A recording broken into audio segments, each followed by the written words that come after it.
And then from being like freelance and self-employed to then creating the company was just a matter of finding different people that required what I do, and I've never looked back. So I try and keep it as small as possible for most of the time, and then depending on the scale of what's going on, bringing other people to create little kind of sub teams, and then depending on which projects are on, I kind of like creatively oversee and art direct and creatively direct what's going on. Good morning. So, on today's podcast, I am joined by Andy White from Andy White Creative. And this is the London Food Network podcast with Sebastian Candelon. So, good morning, Andy. How are you? Good morning. I'm very well, thank you. How are you? Very good. Really excited to talk to you today, Andy. I think we kind Yeah. of hit it off when we first had a chat. We seem to have a really nice kind of flow with what we talk about, and a lot of shared views, which is great. I really wanted to start with what you do, actually, because it's really quite unique. And it's something that's almost kind of like an invisible job that nobody thinks about, but yet creates so much that we all experience at one point or another. Yeah. So tell us a bit about your business that you've created, I think back in 2015, right? Is that when you Well, incorporated? it's kind of like sprawled over the last sort of 20 plus years. But you're right, it is a kind of invisible job because you're considering things that a lot of people are seeing. So basically, I'm a specialist creative consultant now with 20 plus years experience of working with people like BBC or Disney or Merlin or Warwick Castle or Alton Towers. And it is a job where you're considering the things that people are going to see. So we create visitor attractions. So you're considering the whole guest experience, which means starting with a very big picture of like, what the whole thing's going to be, but also, what are people going to see, what they're going to do, what they're going to touch. Is it a ride? Are they going to sit in it? But this basically is across all different sectors. So whether this is museums or zoos, aquariums, theme parks, retail, destinations, it can be pretty much anything. If there are people there, it's a visitor attraction. So in terms of a job, it is fascinating because we work in so many different areas and I absolutely love it. So I'm still a bit confused though, in the sense that walk us through what does a typical kind of project involve for you then? Like, can you talk about some past work you've done? Well, often you're starting with a blank space, and the client has normally got an idea for what they want to turn it into. So, if it's a ride, you might have a certain amount of track and a ride building that you've got to work within. So, these are kind of like the parameters of like what you've got to work within. So what? So someone's come to you, let's say Thorpe Park's come to you and said, right, we've got Mhm. this new ride and we want you to create the launch experience So, or we the would actual experience for that ride ongoing. Yeah, so we would be looking at, what's going to happen inside it. So often there would be a brand attached to it. So if there's a brand attached to it, it's how you make that fit within the brand guidelines. So when we did some work on the Gruffalo ride at Yeah. Chessington World of Adventures, you know the world of the Gruffalo, so you know what you want it to look like. So we want to convey that within that ride. So on that, we did some of the work on the launch bay, which is when you first go into the ride, you're zigzagging around, you go over a lovely bridge, it's turning that into a lovely forest. But before that was a lovely forest with the Gruffalo in it, it's just a big box. So it's a very kind of theatrical thing that you're going to go in. How do you transform this thing into something else? How do you make it fit with what the client wants? So in that case, it was trying to make it look like the Gruffalo. But when we were working on the Warwick Castle hotel, again, you've got a box, which are the parameters of what it can be. But then the brief will be it's create a family medieval themed hotel. So then you're looking at every wall, every space, every area, trying to work out what the guest journey is going to be. When you first come in, what you're going to see. You want a big item in there. So we put a big horse in there with a knight riding on the back of it, which is a Gosh. great photo opportunity. Everything within it, like every wall surface, every wallpaper in the bedroom, what's it going to be like? What are the duvets going to be like? What's the wallpaper going to be? You're considering all of these things. And depending on which sector we're working with, there's different considerations to make. But basically, whatever the space is, we get to go in and try and squeeze the absolute best out of it. You see? Right. So, These are all but like, that's why it's a weirdly invisible job. yeah, But if it's not there, it's obvious that it's not there. You're kind of looking yeah. around going, it's a bit empty in here. But anywhere there's a space, you can put something into it to make it better, or more interesting or, more engagement or more interactive or more personalized or yeah, whatever. Do So it you is a find that tricky it's one to almost sell. a thankless task in a way then? Because I'm one of these typical people that would walk in somewhere and not appreciate a lot of this, but then my wife, who's in this kind of, I guess, in a similar role to you, but more kind of sales and events driven, you Mhm. know, she'll dissect everything around us and she'll Yeah, appreciate. You know, she will literally absorb pretty much everything like you just described. Whereas I just wander in and I don't know, I'm just kind of like totally blasé. I guess I feel it, yeah. but I don't see it, you know what I Well, mean? that, I mean, So that's great. I don't want you to sort of see it, and I don't want these things to be, like, in your face. You want to go along and it feel right. You're trying to create an atmosphere. You're trying to create somewhere that people are gonna wanna enjoy being, yeah, enjoy spending time. Hopefully, there's probably some kind of family involvement where you're there. It'll be a nice day out or a nice weekend away or something like that. But it's just trying to create that atmosphere, and the more sort of granular detail you can get into of considering all these different finishes and areas and different bits of theming, the better it becomes. But you have to put a lot in for it to look even kind of like moderately themed, yeah, because you're basically considering everything that you can see in the space. As well as that, you've probably got like your background music, you've got your mm, lighting, all of yeah, these things go together to create the atmosphere. I mean, like sometimes you might have seen like where they show some of the kind of rides online with all the kind of maintenance lights on, and you yeah, can't believe this kind of big mess of scaffolding and things that you can't normally see. But yeah, when you've got your kind of theatrical lighting going on and the actual show lighting's happening, the whole thing just comes alive in a kind of really magical way. So we're trying to create this kind of magical atmosphere by putting these things in, whether it's like a hotel or a ride or a shop window or a Christmas grotto or a walk-through attraction. It's all of these considerations, but they span across so many different sectors. And that's why the job is always so varied. And again, I really like your kind of invisible analogy because yeah. it kind of applies to so many things. And it's like just meeting the people that need it. You know, how does one get into this? What did you describe your kind of journey into this profession? Because it's not really something you target, isn't it? It's something you've probably kind of somehow ended up in, right? Yes, I didn't realize that I would be here now from where I started, but I always liked making things and drawing things. And you could see, to be able to bring something into the world by making it physically or Yeah. understanding how it could, come together was always exciting. And so there was a lot of film work around when I first started work, and I wanted to work on films and TV stuff. So I did a lot of model making for that. And then that kind of died down. And then So I is got that into is that kind of, where you started back? Let's go back to yeah, kind of like college, let's say university. yes. You were Yeah. in the kind of theatre design, set design, that kind of. No, no, it was very much about making models of things like architectural models for museums. I made a model and it's in the Magic Circle Museum right now, and Oh it was wow, of cool. Houdini in his tank of water upside down with Oh wow, bubbles in it going up and all full of water. And I love that because that's there now and it's been there for like nearly 30 years. that's So that's incredible. bizarre because it will probably outlive me in a way. That's really cool, though, isn't it? That's really. But just making those objects, I mean, like, I remember going to museums as a kid and seeing the things and thinking, "Where do these things come from? Yeah. What are these things? Who's made this? How is this here?"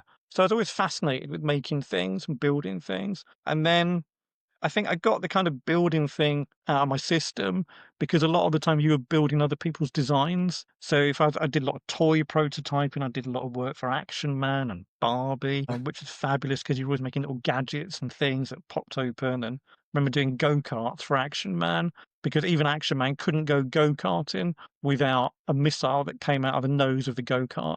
He couldn't just chill out. Everywhere he went had to have weapons.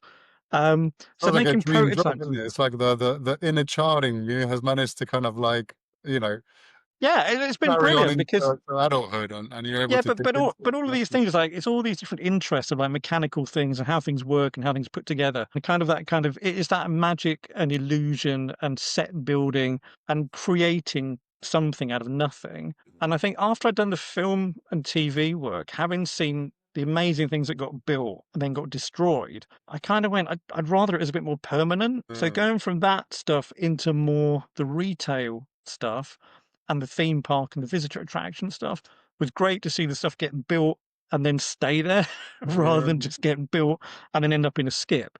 So to be able to go and visit the things that So you've I guess with designed. set design is like that, isn't it? You build stuff and it gets essentially bin straight after unless it gets sold off. Yeah, As having said yeah. that, a friend of mine actually collects artifacts from different kind of like Marvel. Actually, he specializes in, Oh, but yeah, his house is like a Marvel set. He's got like yeah, all kinds of random yeah, stuff like from sets yeah. that he's kind of holding on to, and apparently it has a lot of value. Oh, no, absolutely. Yeah. But it is sad to, have seen stuff built. I remember I worked about 6 months making a spaceship for a movie, and the first shot that we used it for was of it coming off a cliff and nosediving into the ground. And you go, "Why is this the first shot that we're doing?" And to have spent 6 months on something, and to see Wow, it smash into pieces on the floor, and then Jesus. having to repair it for tomorrow, because tomorrow we're gonna do all the beauty shots of it.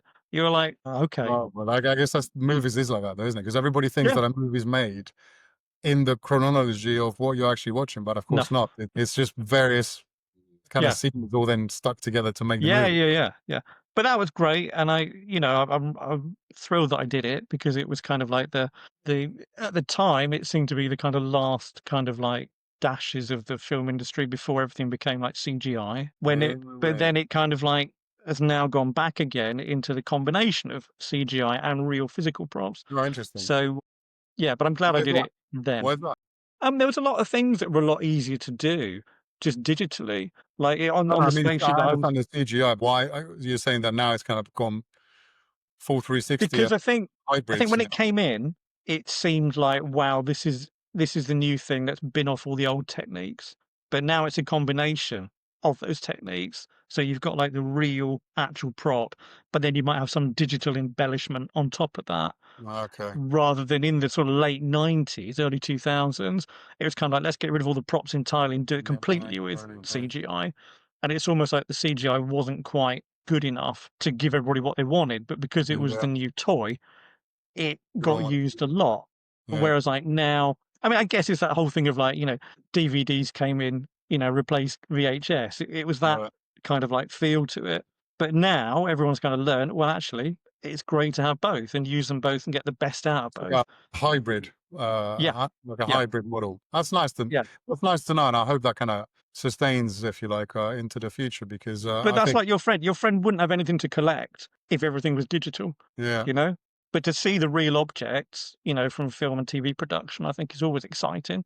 It's great for promotion, and I think it's yeah, great to inspire people because yeah, someone's got to make it. And I just always felt like, well, someone's got to make it. Why can't it be me? Who do I need to mm, talk to, yeah. get into this? So that's Do you what I know what? did. I feel, Andy, like I'd love my daughter to have a conversation with you because she's 13. I tell you what, she's one of these people that just she loves going through recycling because she knows Mhm, that she's mhm. gonna find enough objects from our recycling to create anything from houses to I Yeah, mean, it's unbelievable the kind of stuff she comes up with. Her mind is just wired, I guess, like yours in that, I see a piece of cardboard and she sees, a two-story Barbie house with a pool area and yeah, you know what I mean? yeah. All this kind of stuff. And I'm like, "What? Okay."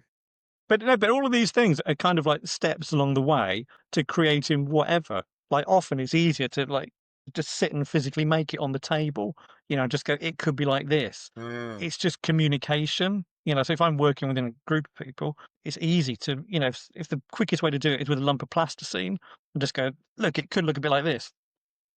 It's like, well, it hasn't got to take any longer than that. There's no reason for it to be any more advanced than that. But that might be the first step along the way. But for your daughter, modeling things from rubbish is a great way to start because you're recycling and putting stuff together. I remember Yeah. a very long time ago, one of the first projects we did at university was making spaceships out of rubbish. And it was literally go to the scrapyard, find a handful of bits, screw them together, Love that. get some aerosols on it, and suddenly you've got yourself a kind of spaceship this big. So, Nice. yeah. But more than happy to talk to her. Oh yeah, do you know what? I think she'd love What I want to show her is the kind of like path because I think it must be so difficult, particularly for kids at her age, 13. I know how hard it was for me back then, knowing what to do in life, and it was probably a lot kind of more. I don't want to say linear, but at least it was easier, I think, to kind of Mhm. find a career to go into. But I think with kids these days, it must be much much harder than we had it because there's kind of like overwhelming the amount of options there are. And of course, things are changing with regards to technology and careers and the job sector and how we do things. There's quite a big change happening, and the school system's still very dated. I believe that, I think the school system's still pretty much the same as when we were at school, which makes no sense Mm. at all because the world has moved on in many, many ways since then. So yeah, Yeah, I I think don't understand. us understand the paths, I guess, as well. Because I try and Yeah, teach my kids as well. It's like, look, I started selling fish, but here I am running a business or multiple businesses now from the experience I had with fish. And whether you're yeah, selling fish, whether you're a cleaner, doesn't matter what you do, so long as you enjoy it, yeah, because you can actually build a career and a business out of pretty much anything. Because, like, a bit yeah, like your business, I guess, in that, even like, let's say the mouse you use, someone's created that. The mouse you use for your computer, someone actually created that. yeah, Someone yeah, designed it. yeah, Someone manufactured it, yeah, someone's delivered it, someone's packaged it. All these, if you start breaking everything around you down, there's a career in everything. The stickers that go mm. on the box, the labels, the sticky tape. Someone's thought about what glue to use and what kind of tape and materials to use for that. And yeah, it's true, but I guess it's quite overwhelming for kids to kind of see that. So yeah, I think it's nice Yeah. to see I mean, that like, part for somebody. we've talked about the kind of era that we kind of grew up in. Yeah, I exactly. I I do feel very much like I remember being back there and just waiting for things to happen. It just felt like there was nothing going on. And yet now, if you're looking at your phone, God forbid, we're not a big fan of phones, but No, the amount of stuff that you are exposed to, like creatively, like you see someone making something, or here's someone making origami, or here's someone making puppets, or I think you're exposed to about 1,000,000% more of that today than I would have been or you would have been back yeah, back absolutely. then. Which Yeah, again, is that inspiring or is it overwhelming? I think that probably depends on your yeah, personality and your character. I would yeah, have found that very inspiring to see yeah, that. And I yeah. would go, okay, I can do that. Look, how are they doing that? Watch it. Okay, get some scissors, get some cardboard, have a go. But I think in terms of, if the kids of today moving forward, I think you've probably got that character type. Either you want to go into a role that is a job that is someone telling you what to do, or you want to go and do your own thing and go, okay, no, I think I can do this, and this is within me to do it. I mean, I have to be creating stuff in Mm. some capacity. It's going to come out some way, but to be able to monetize it is the trick to it. Yeah, well, I think all creatives, it is a difficult one because your natural strength, I guess, is creating, not necessarily selling. So I guess that can No, lead us to the next question in all of this. So, at what point did you kind of get to where you realized that what you love doing is this and you want to monetize it, because that, I guess, is when you kind of made that jump into your own kind of path in terms of a career and your own business, right? So what yeah. was that point? At what point did you kind of get to I where? think it's when you find a good client that you can see they definitely need what you can do. But I think it's that weird thing, like you said, that no one tells us how to do it or how to find that client. So I guess in the early days, when I used to watch like movies, you would go, okay, I know that movie is being made at Pinewood Studios. So I need to get into Pinewood Studios, and then who can I meet there? What companies are within that? And then you're trying to like hone it in or find, which people work there. Or you would write down the names at the end of the film of who had done the things. So you could ring up the studio and ask to speak to that person Oh wow, and then get in. And that's I clever. never forget driving through the gates at Pinewood Studios for the first time because that was insane. That was like a different planet. To be Yeah, allowed to drive in there to actually meet people was like an acknowledgement that yes, you can go in and yeah, you've earned your meet the right. people. Yeah, and it was yeah, I'm really really proud of it. But again, once you get there and you're in, you've got to have stuff that you can show. You can't just turn up and go, "Hi, I saw your name at the end of the film." You've got to be like, "Look, and I've been making these things," and maybe take something with you, and you've got to show that you can do it. But I think that's kind of like any business, like in trying to take the magic out of it, is that you've got to show people that you can do what you're saying you can do. So you've got to have a great portfolio. Nowadays, you have to have a great show reel. It's all of these things that you've got to meet people and go, this is what is possible Mm. if you employ me. And it's moving on from there. And then from being like freelance and self-employed to then creating the company was just a matter of finding different people Mm. that required what I do, and I've never looked back. And tell me, so this business, is it just you, or do you have employees, or do you contract out tasks as and when you have projects of different sizes according to what you need? What's the Yeah. structure? Like, how do you structure your? So I try and keep it as small as possible for most of the time. and then depending on the scale of what's going on, bring in other people to create little kind of sub teams, and Yeah. then depending on which projects are on, I kind of like creatively oversee and art direct and creatively direct what's going on, and then also managing the kind of project management of all of these things. But yeah, so it kind of grows and shrinks depending on how much work's on the table. Oh, that's nice though. So you don't have any fixed kind of salary overheads to think about. No, I mean, I would love to have an army of people that I could rely on, so I could just walk away from it and just go, "Right, you sort it all out." But it's not as easy as that. So, Why as not? as you know, it takes time to, find the right people, but I've got a great army of people that I can turn to when I need Tap them, into. and it works really well. But yeah, I would love it to be like a huge premises thing with all people, but I would deal with a lot of people remotely because it makes sense, and I go where the work is, and it seemed like, 20 years ago when I started working from home, that was like really radical, but Yeah. it makes so much sense, Now I've got my own studio here. I absolutely love it. I wish it was like the 80s and we were like a huge agency in central London, Yeah. but we're not. But we tackle some great sized projects for clients of all sizes all over the world, and I absolutely love it. So tell me more, because this sounds fascinating to me, because my business has always had to involve people purely because of the kind of nature of what I did in my primary business, which was selling fish. You know, Mhm. you need bodies and you need the bodies there. Yeah, You need delivery drivers, you need this infrastructure, which is great. But at the same time, it just makes things much more stressful when things do get quiet or you've lost a big client or whatever problems you have, all of a sudden you realize just how many overheads and costs you've got. right. And Mhm. this kind of pressure to earn just to be able to pay the wages at the end of the Yeah, month is a very real stress point. So I guess it's kind of like a double-edged sword in a way, isn't it? Like I'm on the other side of you because you'd love to have that infrastructure so that yeah, yeah, yeah, you got maybe a team to bounce with, and like when you do go on a holiday, the wheels are turning still, that kind of yeah, stuff. And then on the other hand, I'm thinking, well, oh God, I wish I had a business like yours where I can just tap into people as and when I've actually yeah, sold a product or service. Therefore, if I don't sell a product or service, I'm technically not incurring any costs as far as the business is concerned. yeah.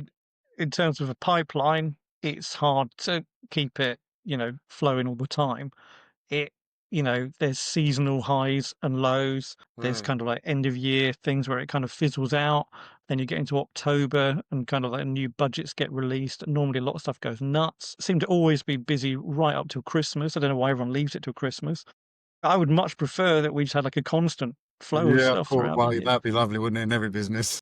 But yeah, but and also it doesn't take very much to be going on for us to suddenly be like kind of like almost like overwhelmed with work, and I would rather keep it smaller and make sure It's like that, a we feast or keep famine, isn't it, with what you've got? So you've either got, not too much going on at all, or you've got a ton of inquiries coming through because it's that time of the year or yeah, yeah. season or whatever, and you're just juggling all these projects. So is there a cap? Do you find that you have to turn projects down because you're too busy, or do you simply just queue them all up and you try and queue them up so that you've got like one after the next? Well, it depends. Normally, people have left it quite late in the day, and they need it quite quickly. So that's the politest way of putting it. So you're trying to accommodate people, like, as soon as they need it. Not many people come to you and say, "Look, we're going to do a thing at the end of next year. Can you start working on it now?" It doesn't work like that. So in terms of queuing up the projects, no, you've got capacity to do it, or can I like farm it out to somebody else?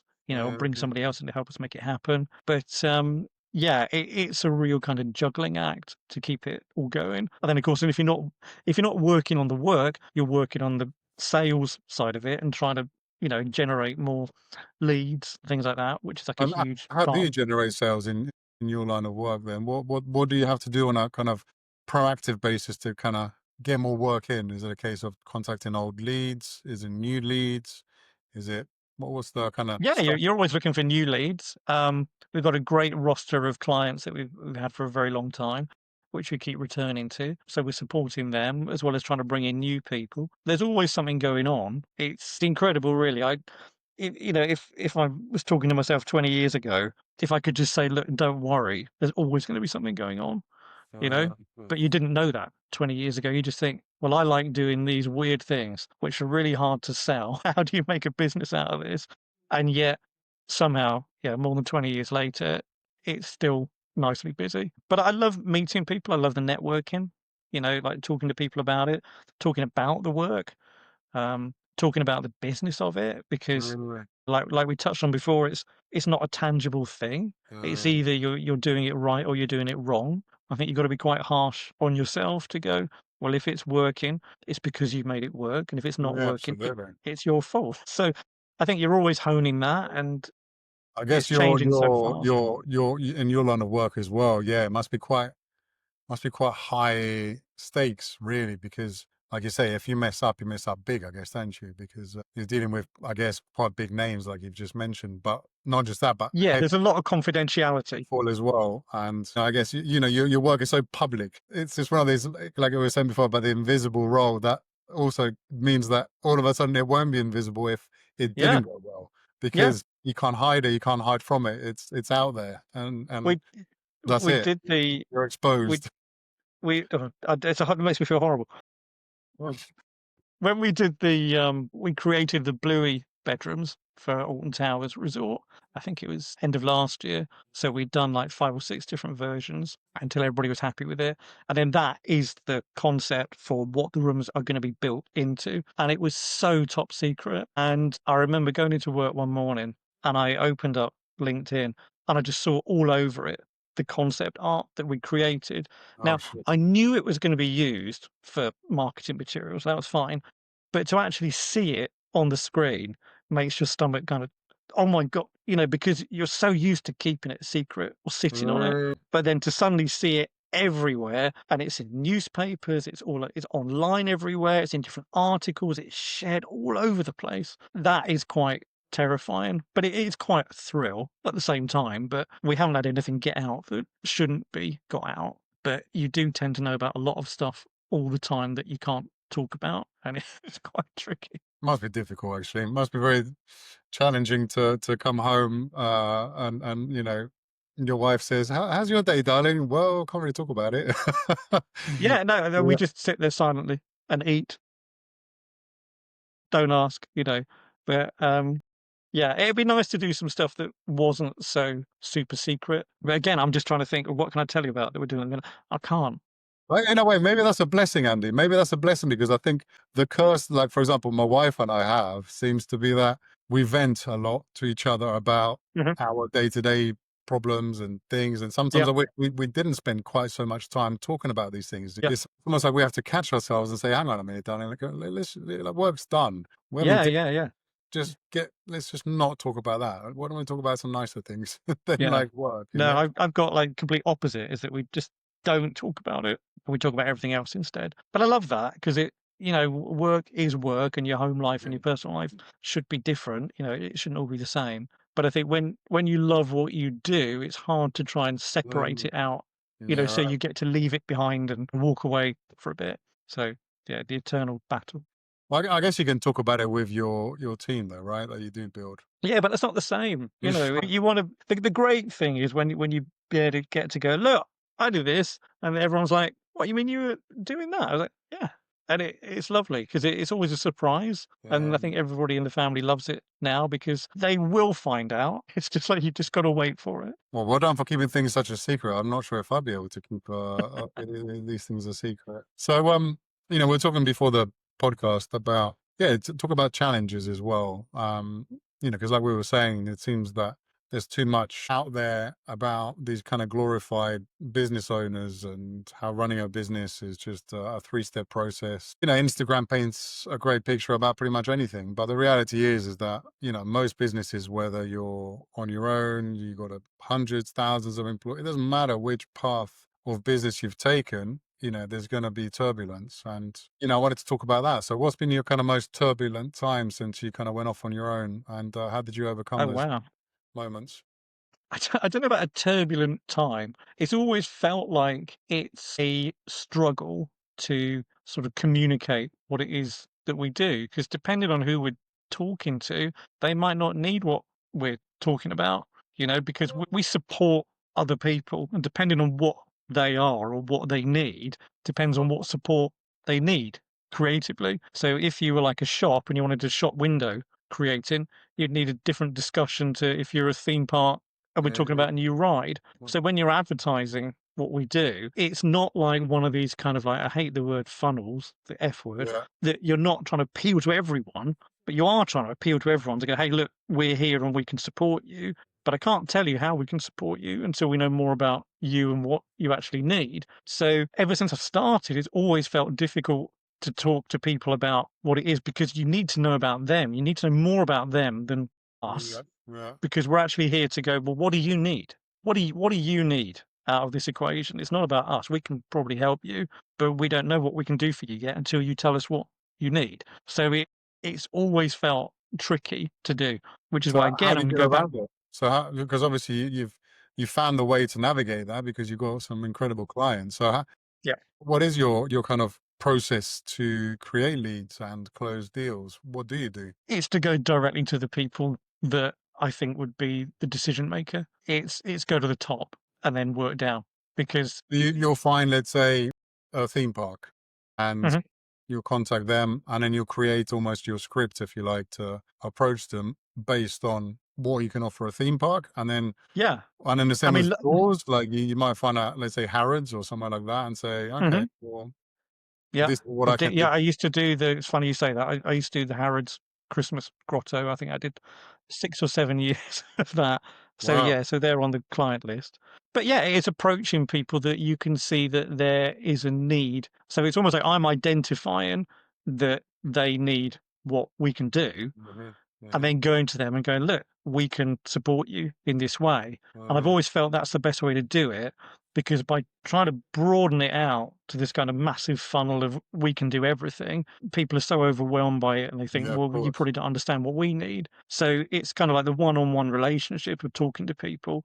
And you spend a lot of time talking to clients about what it is we're trying to create. You work very, very closely with them.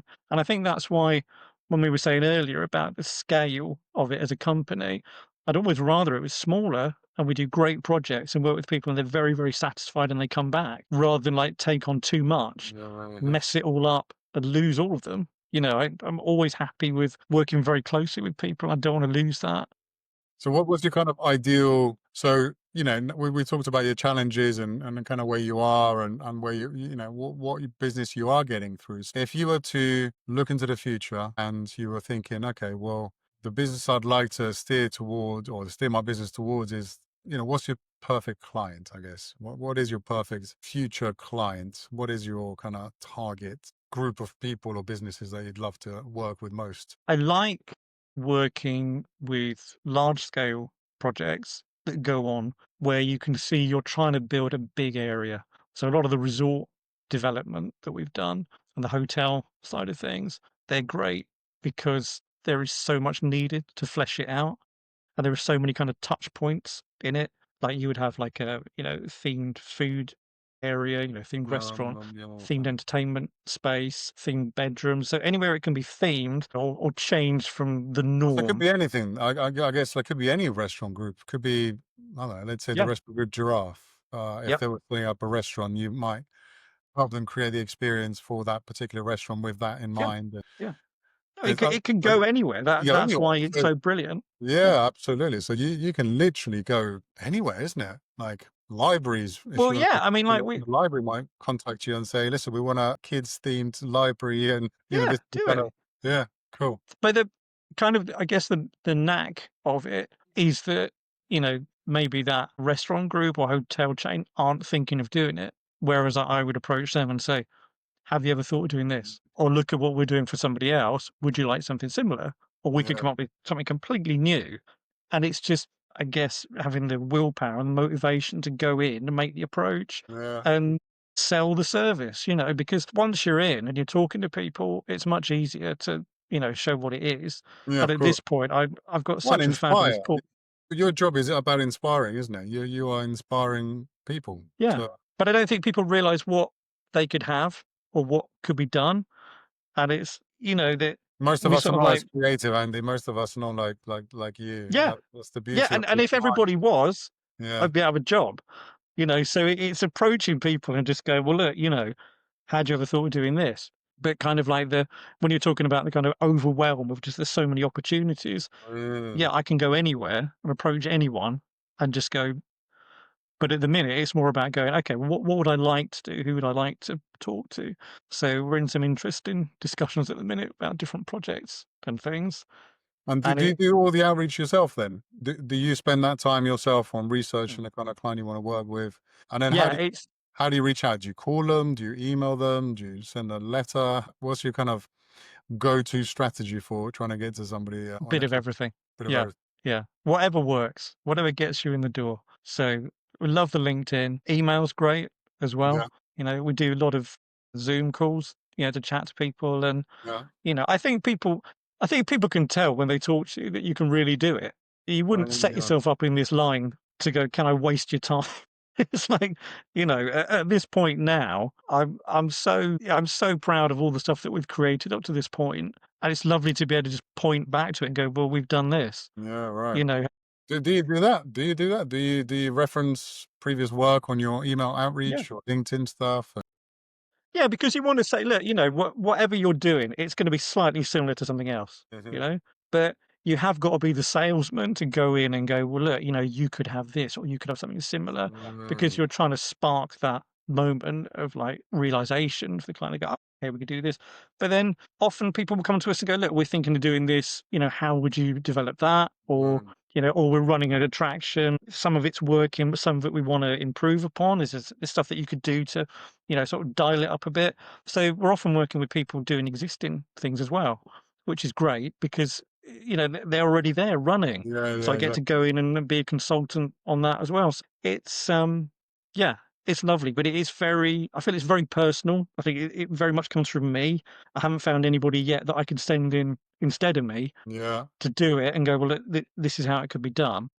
And what about someone that could do the hard, for me, for example, I love to be the one talking because no one has the knowledge I have about my business. So I Yep. love to be the one to close the deal, let's say. But having said that, it is actually quite nice to have somebody generating the leads in the first place. Perhaps having someone that's got essentially a hit list or at least a Yep. structure in which you want to, because sales a lot of the time I find is a numbers game. The Hmm. more you get your name out to X, Y, and Z people, the more likely you are to get the calls that lead to the sales that lead to the income from that job. And the more you're kind of able to reach out, the more chances you're obviously going to get to talk to the Hmm. right people and close that deal.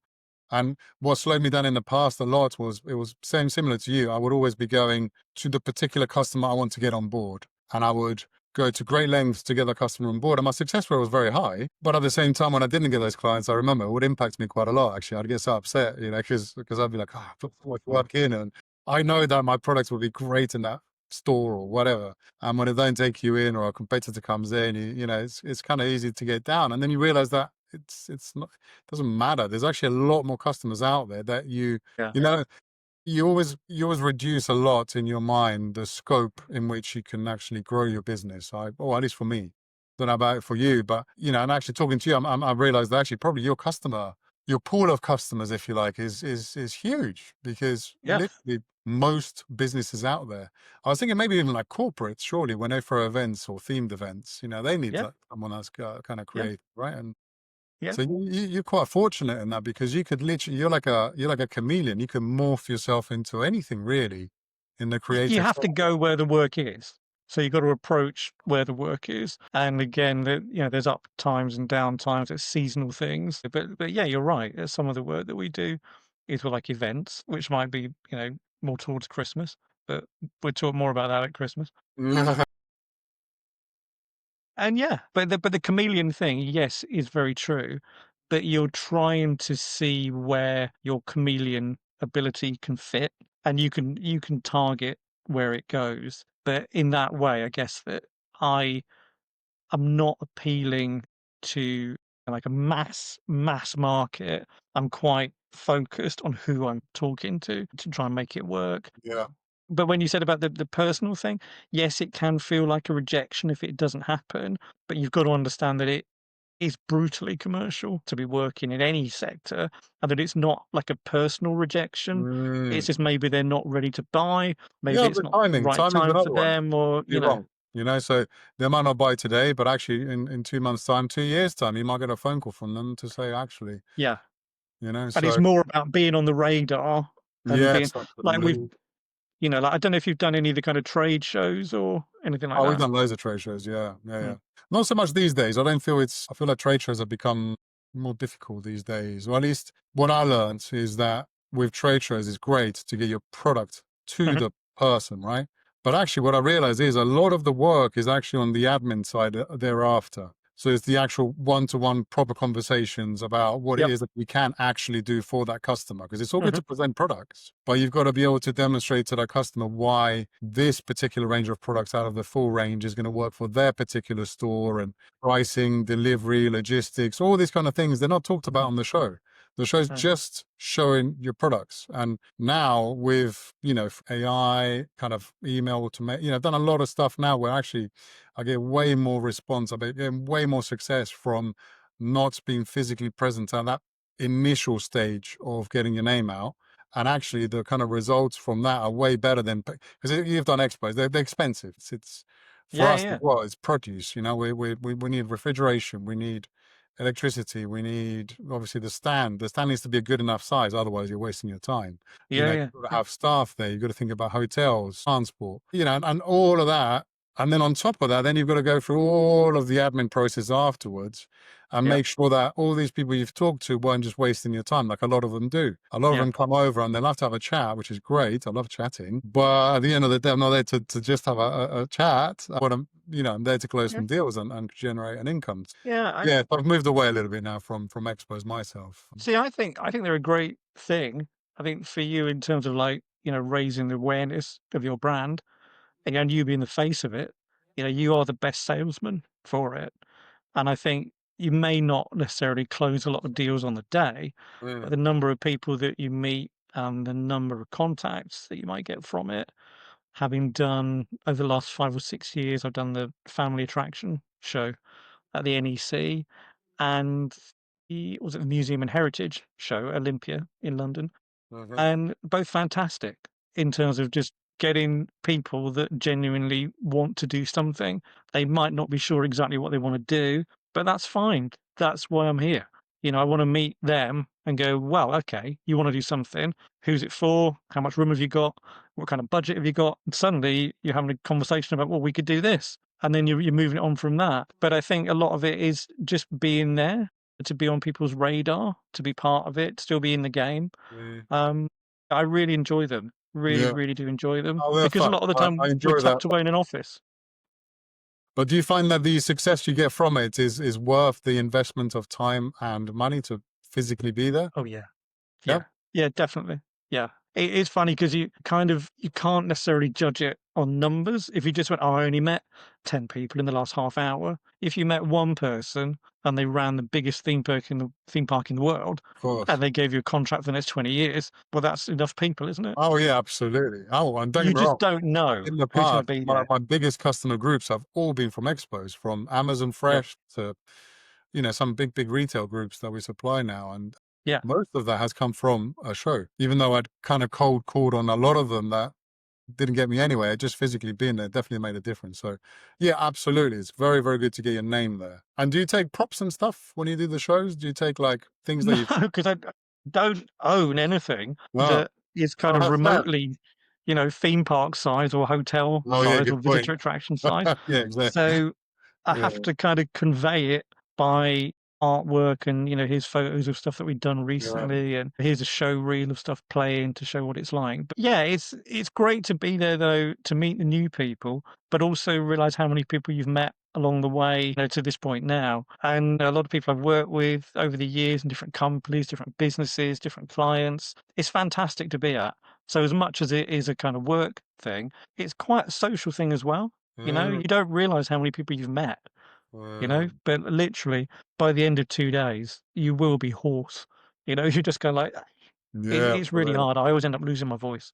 Oh yeah, I'm exhausted as well afterwards because I'm somebody that when I talk to people, I'm very energetic. I love talking, and especially when it comes to things and you're passionate about, you can find Yeah. yourself, an enormous amount of energy goes out talking to Yeah. everybody. So by the end of the events, I'm usually like knackered. I need a day or two to recover. Yeah, and I don't think you realize sort of how much you know about your topic until you're talking to people that are Yes, trying absolutely. to get into it, and Yeah. suddenly you've gone off down a whole different avenue of, "Oh, you could do this, you could do that," Yeah. or, I never had to lie about what I've done Yeah. because I've done so many things, and I'm proud of the things that I've done, but they're the kind of foundations that have got me to where I am now that hopefully give people the confidence to keep using this and go, "Well, if you've done this, this, this, and this, you must know what you're talking about to a degree." So, yeah, Well, and kind of that leads me to another question. So, if you're a one man band essentially until you contract in people because you've got a good job going, who does all your admin? How do you take care of admin? Do you have much admin? Like, yeah, do you have an accountant? Like, how does that look? Because again, no one sees that yeah. annoying sort of business of doing numbers and inventory. If you have inventory, that kind of boring Yeah, stuff. no, Really to do enjoy. the stuff that I'm not mad keen about, like the accountancy and the admin, I have people to do that. I have some help with the sales leads as well, but the main kind of like crux of it, where it's the client facing bit, I like to do best because I think I do it best, and also I know the things that we've done over the last 20 plus years that are relevant to the client. So I got into a situation probably 6 or 7 years ago where I had a team of people phoning out for me to get me leads. And it was very hard because I would go along and meet the people and instantly realize that they weren't any good. But the people that had got me the lead, they were like, "Well, you owe us this much money now because we've got you this lead." And it's like, yeah, but the lead hasn't converted for me. Yeah, I'm exactly. glad you're pleased. I've got an appointment out of it, Yeah, but it wasn't necessarily the right thing. yeah, So again, you're always filtering out, like who are the right people to be approaching. So yes, I have enough people to help do the bits I don't want to do, but I've always been very keen to keep on the tools and do stuff. So I will always do some of the design work, and if we do the kind of finished artwork, I'll do a nice chunk of that as well. Because having worked at so many different businesses and agencies on the way up to now, I've seen people go, "Oh, I'm going to start my own agency," and then yeah, get completely taken away from the bit that they love doing. And I kind of went, I don't want to do that. I want to take on enough work that I'm still bringing, what I would call the kind of anti-white creative style to it, and the look of it, and the quality and the finesse, yeah, so that I'm not just stuck doing all the admin. And why have I got everybody else these great jobs to design all these great things, and I'm just sitting here like writing emails and writing invoices? No, I give out the bits that I don't want to do. yeah. Absolutely, that's the way to do it, isn't it? And so in your whole kind of journey of Andy White Creative, and if you were advising other people on their chosen path in a career in business, whatever it may be in, what kind of like advice would you give to people? Try it. Have a go. What's the worst that can happen? The amount of doors that I've knocked on, if you hadn't knocked on them, it wouldn't have happened, you know? No one's gonna make it happen for you. No one is sitting at their work thinking, "I wonder where you are." No one's waiting for you to, approach them. Yeah, You've yeah. gotta, get Make up it happen. and do the work. But Mm, nowadays, there's so many different ways to contact people without even moving. You could be talking to people on the other side of the world, like we're talking now. It's so easy today to contact anybody, and in the olden days, it all used to be like a secret who was working with who and who was doing what. And yeah, now, when you're on LinkedIn, now, the more people you're connected with and everybody can see who they are, that's sort of like a badge of honor that you go, well, look, I am yeah, working with these yeah, people. yeah. So the main thing is getting over your own kind of like confidence, getting out there, meeting people and going, hey, look, I want to do this. And I think that's true of any industry at all. Yeah, Whatever right. you want to do, you got to go out and do it, you know? Yeah, Is that good advice? I'm not sure. I think that's because everyone gets this kind of analysis paralysis, don't they? Where they kind of overthink, Yeah, yeah, yeah, and at the end of the day, it's just about taking one step. And it's just like yeah, walking. One step follows the next, and then the next, and the next. yeah, And you don't always know where you're walking to, but take yeah, enough steps and you'll get somewhere, right? So I think it's exactly the same in business. You're right. We live in a time now that we're quite privileged, really, because we can yeah, access anyone, anywhere, any place from anywhere yep, uh, on all kinds of different tools and means. And also, we can use the technology available these days as well to make that whole process a lot easier. Then have yeah, to yeah. hours on pen to paper like I did in the beginning, doing all kinds of different things. You can actually Or have. going down to the library to borrow the knowledge book and finding out who was in it, and then photocopying that and then coming home and then making endless phone call. Yeah, no, it's much nicer now, I think. But I think if you're not the sort of person that is motivated to do it, you won't do it. You know, Yeah, because you get a lot of knockbacks. There'll be a lot of things that don't happen, but the things that do happen are the things that become the path to where you are today. But if you didn't try, you would never know. And I think always have a go at doing it yeah.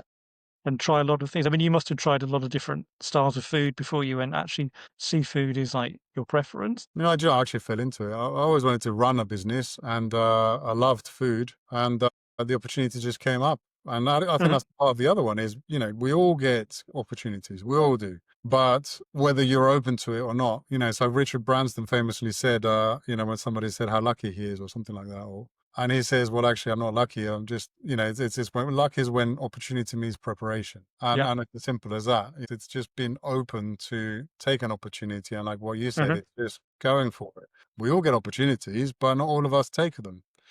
And So the harder you work, the luckier you are. yeah, exactly. That's another one, isn't it? Great. Well, look, Andy, I think we've had a really nice call, and I really I've enjoyed really enjoyed it. hearing about your business. Actually, I hope that's going to give a lot of people a lot of value, particularly the creatives, because I find that as a creative, it's difficult because what you say, it's like you've got this incredible creativity that can make anything, but then to monetize it is another challenge in itself. You know, and it's almost like the opposite problem a lot of business owners have, in which they want to run a business, they want to make something work, but they don't have the creativity to kind of, you know, Well, have a there will good always be product. someone out there that will want to buy your product, whatever it is, whatever service it is, whatever you're selling. But the hard thing is finding them and communicating that to them. And if they don't want it, it's because you haven't communicated it in the right way. Yeah, absolutely. The communication is so important for all of this stuff, and, it's a never-ending learning curve of how to convey it, how to talk about it, Mm, and, yeah, but it is fascinating. I do find it fascinating because I would never have imagined that I could have done this much work given that it is a weird, bizarre, visible, creative role, but it is required, and when you find the people that need it, they love it, and I wanna do work that people love, and when people say they love what you've done, that's what it's about. It's not just for yeah, people to say you liked it. You want people to say, "No, I really loved it," and when I see reviews of stuff that we've created online and, you know, no one's got a clue that we were involved, but when they're saying how much they loved it or how much their family loved it, it's brilliant, absolutely nice. brilliant.